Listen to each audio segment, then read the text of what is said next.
শুভ সকাল বন্ধুরা, কেমন আছেন সবাই? আশা করি সবাই ভালো আছেন। আজকে আমি চলে আসলাম জমির মাঝে শাপলা তুলতে।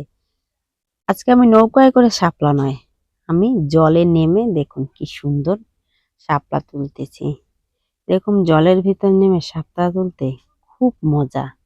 চারিদিকে শুধু সাদা সাদা আর সাদা সাদা শাপলার জমি, চারিদিক ভরপুর। আমি সকালবেলায় তাই চলে আসলাম শাপলা তুলতে। জলের ভিতর থেকে শাপলা তুলতে দারুণ মজা লাগছে আমার, খুব মজা লাগছে খুব। এই দেখুন, কার কার ভালো লাগে এরকম জলের ভিতর বসে শাপলা তুলতে? চলে আসুন আমাদের কাছে। এই দেখুন, সাদা শাপলার ভিতরেও লাল শাপলাও আছে। আমাদের দেশে এগুলোকে বলে রোজকা শাপলা। এবারে আমি লাল শাপলাগুলো তুলে নেব। দেখুন তো বন্ধুরা, কতই না ভালো লাগছে শাপলা তুলতে, খুব মজা লাগছে, খুব মজা।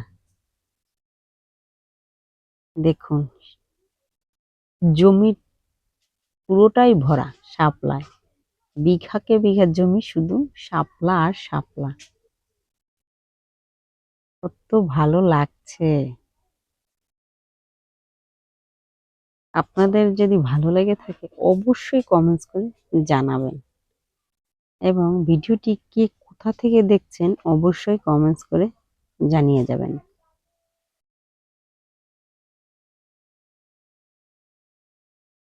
আর সবাই সবার পাশে থাকবেন।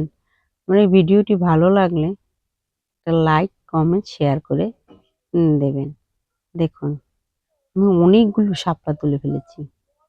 জমির ভিতর হেঁটে হেঁটে আমি অনেক অনেক শাপলা তুলে ফেলেছি।